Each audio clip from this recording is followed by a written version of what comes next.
Tout commença par une nuit d'orage, aussi noire que les pensées de Naïma. Le vent hurlait entre les immeubles, fouettant les branches et soulevant les flaques comme des sabots fous. La pluie tambourinait furieusement sur les toits parisiens, martelant les trottoirs dans une symphonie d'eau et de fureur. Naïma, 24 ans, marchait d'un pas vif, son manteau plaqué contre elle, les cheveux dégoulinants et les yeux noyés de larmes. Mais ce n'était pas la pluie qui l'avait mouillée la première. C'était la colère, la déception, l'amour qui éclate comme une vitre sous la pression. Quelques minutes plus tôt, elle se tenait dans l'appartement de Malik, son fiancé depuis 3 ans. Comment peux-tu être aussi égoïste, Naïma? La voix de Malik résonnait encore dans son esprit, dure, tranchante comme le verre. Tu crois que le mariage est un jeu? Je ne dis pas non, juste qu'on a besoin de temps, avait-elle murmuré, tentant de rester calme. Du temps? 3 ans qu'on est ensemble. Si tu n'es pas prête maintenant, tu ne le seras jamais. Il avait ouvert la porte violemment. Sors. Peut-être que l'orage t'éclairera mieux que moi. Malik, il pleut, parlons demain, je t'en prie. Sors. Et sans autre mot, il l'avait poussée dehors, refermant la porte avec un claquement définitif. Tremblante, Naïma s'était éloignée dans la nuit, ses pas éclaboussant les flaques, les yeux brouillés par les larmes. Les rues étaient calmes, presque mortes, comme si le monde s'était figé dans une attente pesante. Le tonnerre grondait au loin, accompagné de flashs sinistres. En approchant de son quartier, Naïma entendit un bruit étrange, des voix étouffées, des grognements. Intriguée, elle s'arrêta devant une vieille clôture rouillée. Par une ouverture, elle aperçut 2 hommes encagoulés penchés sur un corps. « Dépêche-toi, injecte-le !» L'un tenait une seringue. L'autre, un homme allongé, tentait faiblement de résister. Naïma recula d'un pas, horrifiée, son pied heurta une plaque de zinc. Le fracas métallique déchira le silence. « Merde! Quelqu'un !» Les 2 hommes se figèrent, puis s'enfuirent dans la ruelle détrempée.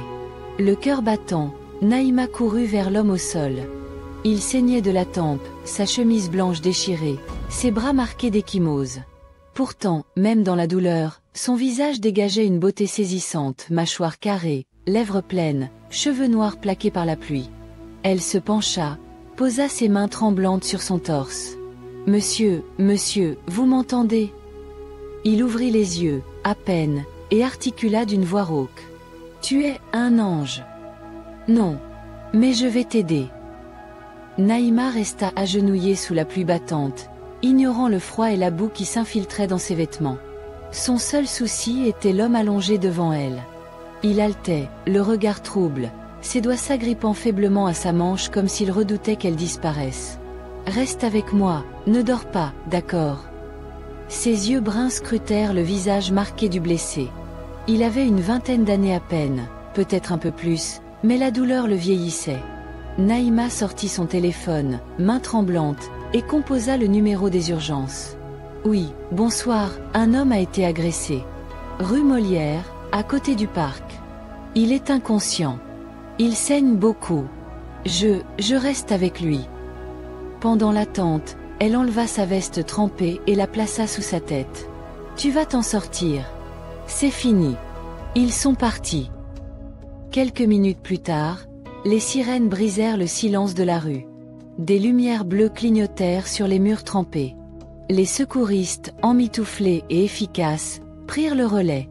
Mais au moment où ils emportèrent l'homme sur la civière, il agrippa de nouveau la main de Naïma. « Tu reviendras. » « Oui, répondit-elle, sans réfléchir.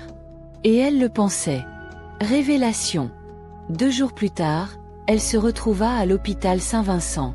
Une infirmière l'accueillit d'un air prudent. « Vous êtes la jeune femme qui l'a trouvé ? C'est bien. Comment va-t-il ? » Stabilisé. Pas de papier sur lui. Pas de portable. Juste, un bracelet avec les lettres K. Il ne dit presque rien. Dans la chambre, il était assis, regardant la pluie derrière la vitre.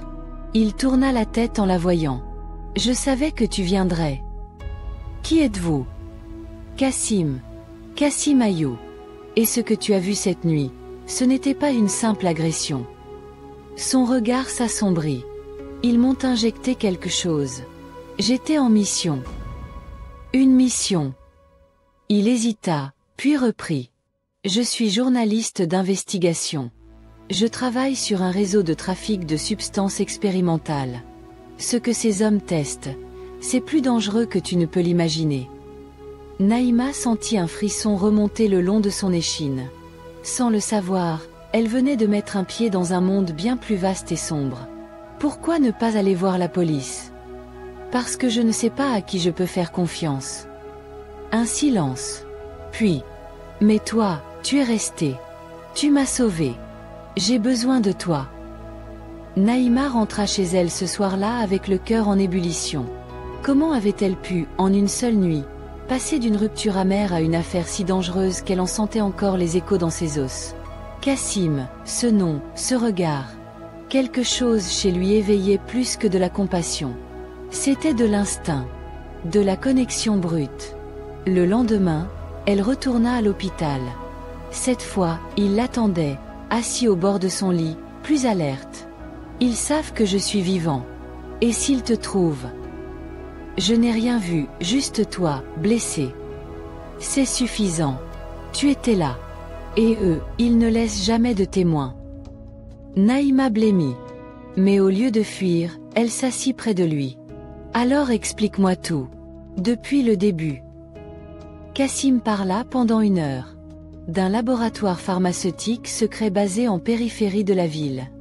De cobayes humains, drogués à une substance expérimentale qui modifie la mémoire et la volonté. De patients qui disparaissent. De médecins au double visage. Ils trafiquent des essais cliniques. Ils testent des molécules sur des sans-abri, sur des gens sans famille.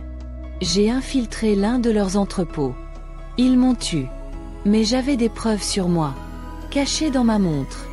Elle est sûrement tombée cette nuit. Naïma se redressa. Je sais où tu étais allongée. On peut aller la chercher.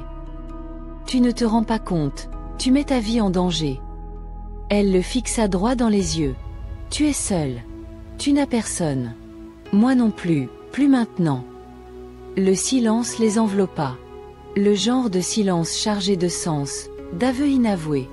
Kassim serra doucement sa main. Tu es la seule à qui je peux faire confiance.